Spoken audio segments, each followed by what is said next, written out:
안녕하십니까 역마살 친구분들, 역사 스토리텔러 암사동 골독입니다. 오늘은요 제가 준비해온 주제가 이 뷰티에 관한 겁니다. 화장하는 거. 인간이 아름다움을 많이 추구하잖아요. 그래서 우리 조상님들은 화장을 하긴 했는가, 했다면 어떤 식으로 했는가에 관해서 좀 여러분들과 이야기를 나눠보려고 이렇게 앉아 있습니다. 이게 그렇죠. 인간이라는 게 기본적으로 아름다움을 추구한다는 게 이게 본능 아니겠습니까? 그러다 보니까 이 외모를 관리하는 것 자체가 인간 본연의 모습이죠. 근데 이게 어디 인간만 그런 건 아니잖아요. 네, 그렇습니다. 특히 지금 말씀하셨지만 나 자신을 아름답게 꾸민다는 게 원론적으로 이성에게 어필할 수 있는 방법이 되기도 하죠. 이게 곧 생명체들이 갖고 있는 최대의 본능, 종족 번식이라는 생물학적 측면하고도 직결이 된다, 이렇게 말씀드릴 수 있겠습니다. 역사적인 자료 속에 나타난 가장 오래된 것 중에 뷰티 라이프하고 관련된 것이 뭐가 없을까 라고 생각을 해서 한번 찾아봤습니다. 그랬더니 쭉 거슬러 올라가서 이게 고구려 때까지 갑니다. 고구려 벽화에 보면은요, 여인들이 등장을 하는데 이 여인들의 모습에서 주목할 곳이 있습니다. 바로 머리 모양입니다. 이 머리 부분에 있어서 필요 이상으로 이 헤어가 풍성하게 이렇게 그림이 그려져 있습니다. 고구려 벽화에. 한마디로 붙임머리를 한 그런 모양새를 하고 있다는 거죠. 그래서 그걸 보고도 고구려 때부터 우리 할머니들은 이미 헤어 관리의 중요성을 느끼셨구나 라고 생각을 해볼 수가 있는 겁니다. 그렇죠. 가채가 이제 우리가 사극 같은 걸 보면 우리 사극이 대부분 조선시대를 다루고 있다 보니까 그 드라마에 나오는 여성 캐릭터들이 이제 가채를 하고 있는 경우가 많아서 조선시대를 생각하는데, 이 고구려 벽화를 보면 고구려 때부터 이미 가채를 썼구나 라는 것을 알 수 있는 거고요. 지금 말씀하신 조선시대에도 얼굴보다는 이 머리 모양에 좀 더 신경을 쓴 측면이 있어 보입니다. 그래서 한마디로 얼굴이 예쁜 여자분보다는 검고 풍성하고 윤기 있는 머릿결을 가진 여자분들을 더 쳐줬다, 이렇게 말씀을 드릴 수가 있어요. 그래서 조선 여인들도 얼굴보다는 머리에 더 신경을 썼다, 이렇게 볼 수 있습니다. 고려시대부터 이야기를 시작해야 될 것 같은데요.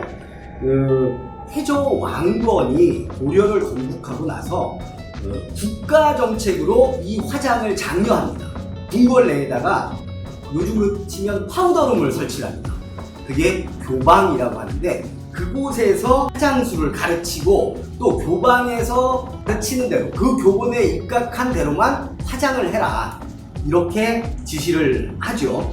근데 이때 이 교방에서 화장법을 배우고 했던 분들은 이제 일반인들은 아니고 이제 기녀들입니다. 기방에 있는 기녀들이 교방에서 가르친 방법대로 화장을 했던 거고, 이 제도는 우리 고유의 것이라기보다는 중국의 그것을 모방한 제도로 보시면 될 것 같습니다. 이 교방에서 가르친 화장법을 분대 화장이라고 하거든요. 머리에는 기름을 발라서 윤기가 있게 해야 하고, 눈썹은 먹으로 반달처럼 칠해서 만들어야 된다. 그리고 뺨은 복숭아 빛이 나야 되고, 입술은 앵두빛이 나야 된다. 얼굴에 하얀 가루, 백분을 발라서 창백하게까지 만드는 것, 그게 당시에 권장하던 화장법, 분대 화장입니다. 그래서 이 고려 때 교방에서 가르치던 이 화장법이 조선시대까지 넘어와서 특히 이 기방의 화장 방법으로 자리를 잡게 되죠. 특히 이제 이 안면, 그러니까 얼굴을 화장하는 거에 그치지 않고 염색도 했습니다. 그 당시에도 좀 젊어 보이기 위해서 염색을 했고, 조선시대에도 손과 얼굴은 항상 시게 만들어야 된다라는 게 당시 화장법의 아주 기본 원칙이었습니다. 조선에도 화장 이거하고 관련된 기관이 있는데, 조선에서는 희고 투명한 피부를 우선시한다. 그러니까 우리가 그런 얘기 많이 하죠. 백옥같이 맑은 피부. 이게 키워드였습니다. 그래서 주로 이 팩을 조선 때에도 했는데 꿀을 가장 많이 이용했습니다. 지금도 꿀팩 많이들 하시잖아요. 그리고 흰 피부를 위해서 가루를 물에 풀어서 하는 세수, 분세수라는 걸 하기도 했는데, 이 하얀 피부에 대한 어떤 로망? 이게 어느 정도였냐면, 우리 조선시대에 그 하멜 표류기라는 거, 어렸을 때 역사 시간에도 배웠죠. 그 네덜란드 선원이 풍랑을 만나서 우리나라에 표류를 들어온 그 하멜이라는 자가 이제 글을 남기는데, 표류기를 남기는데 거기에 이런 글이 있습니다. 제가 한번 읽어드릴게요. 많은 조선인들이 우리를 못생겼다고 생각하지 않았다. 우리의 흰 피부를 그들은 부러워했기 때문이다. 이런 대목이 있습니다. 그러니까 조선시대에도 이 하얀 피부, 백옥 같은 피부에 대한 열망이 어느 정도였는지 알 수가 있을 것 같아요. 그래서 이제 세수를 할 때 분세수를 한다고 했잖아요. 가루. 여기 이 분세수를 뭐로 하냐면 콩, 팥, 녹두 이런 거를 갈아가지고 물에 풉니다. 그러면 물에 거품이 생기거든요. 이걸로 세수를 합니다. 근데 이 분세수는 여성들만 했던 게 아니라 남성들도 즐겨 했어요. 특히 조선시대에는 얼굴이 뽀얗고 하얄수록, 어찌 보면 지금도 마찬가지일 수도 있는데 신분을 나타낸다, 귀하다 뭐 이런 게 있어서 남자들도 분화장을 하는 그런 경우가 있었습니다. 그리고 조선사회라는 게 그렇지 않습니까? 유교의 영향을 많이 받잖아요. 그러니까 얼굴을 이렇게 가리게 돼 있어요.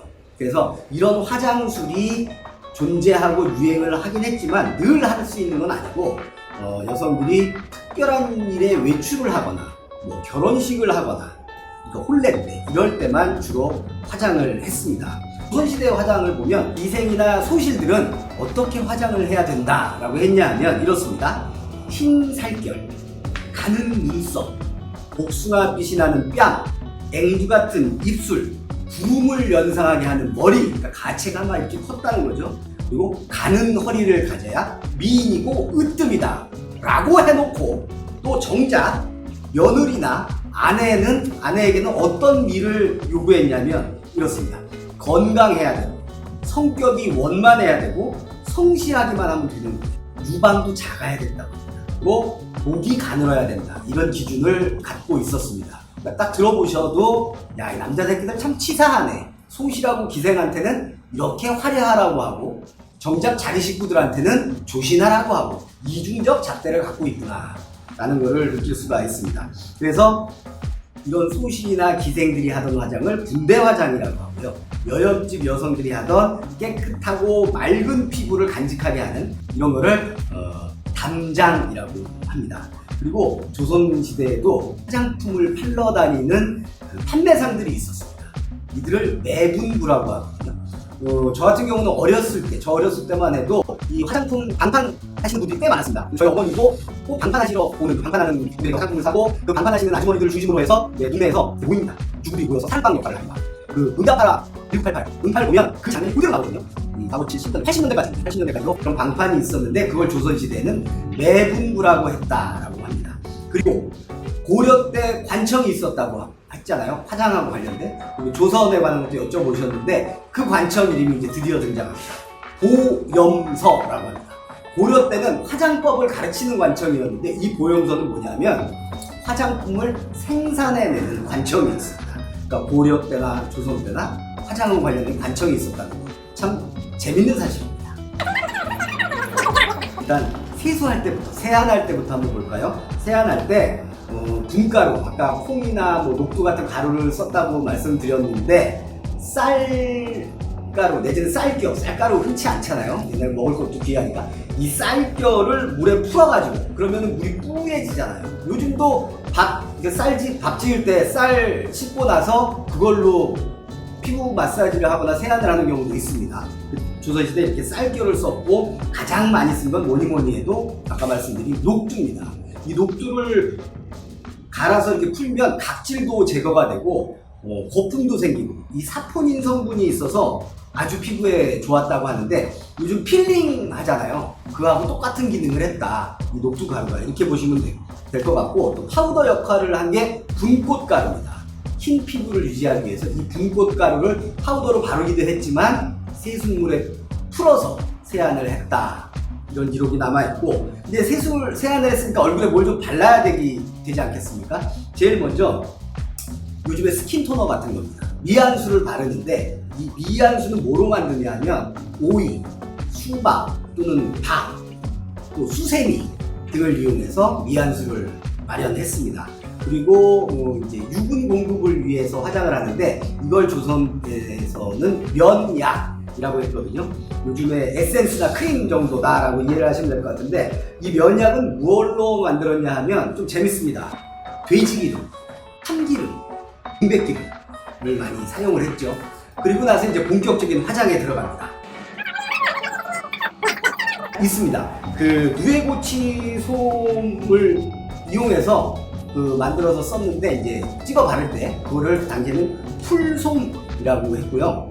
쓰는 재료들이 사실 그 옛날부터 쓰이고 있었다라는 걸 알 수가 있고, 지금도 볼빨간 사춘기, 올해 홍조를 위해서 여러 가지 이제 그 가루들을, 좋은 가루를 쓰긴 했지만 가난한 백성들은 고춧가루를 참기름에 개어서 바르기도 했다고 하네요. 그리고 요즘하고 아주 비슷한 게 또 하나 있습니다. 저 이거 공부하면서 이런 게 조선에도 했구나 라고 하는 게 있는데, 뭐냐면 얼굴에 솜털 제거.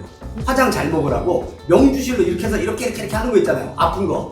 그거 조선시대에도 했습니다. 그리고 입욕제도 썼고요. 조선시대의 화장 재료들을 알 수 있는 유물이 한번 발견이 된 적이 있습니다. 그 영조대왕의 따님인 그 화여공주님의 그 묘지가 발굴이 됐는데, 거기에 아주 조그만한 그릇들이, 종기 그릇들이 많이 있었는데 그 안에 빨간 가루들이 있었답니다. 그래서 이게 뭔가 하고 봤더니 홍합가루, 화장품이었던 거죠. 네, 뭐 근대라고 하면 개항 이후 일제강점기 이때를 볼 수가 있는데, 1922년에 우리나라의 화장품 제조 허가 1호가 탄생을 합니다. 그게 바로 박가분이라는 겁니다. 화장품 네이밍이에요. 이게 당시 신문에 광고를 냈는데, 동아일보에 1922년 12월 24일 날 광고를 냅니다. 광고 내용이 이렇습니다. 화장품계의 폐왕 박가분을 바르면 죽은 깨와 여드름이 없어진다. 얼굴에 잡티가 없어서 고와진다.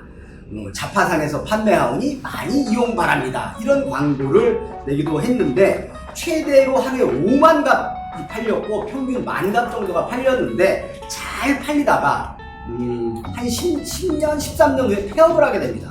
왜 그러냐면 여기에 납성분이 있었던 겁니다. 그래서 이걸 바른 여성들이 얼굴이 고와지다 못해 푸르스름하게 썩은 것처럼 그런 현상이 벌어지는 바람에 폐업을 하게 되죠. 이후에 서양의 화장술이라든가 화장품 이런 것들이 들어오면서 오늘의 K-뷰티에 이르게 되는 그 초석이 되지 않았나 생각이 듭니다. 여러분들, 역마살 친구들은 오늘의 10분의 1은 어떤 거라고 생각하십니까? 저는 고려 때, 조선 때 다 화장과 관련된 관청이 있었다. 고려 때는 교방, 조선 때는 도염성. 이게 오늘의 10분의 1인가 라는 생각이 들고요. 납성분을 화장품에 요즘에는 안 그렇겠죠? 넣었다는 거, 또 넣을 수밖에 없었다는 게 좀 충격이긴 합니다만은, 인간이라는 게 다 아름다움에 대한 욕망이 있기 때문에 그 의지, 욕망 이런 것들을 발현하기 위해서 아름다워지려면 위험을 감수해야 되는구나 라는 것도 느꼈습니다. 역사 템!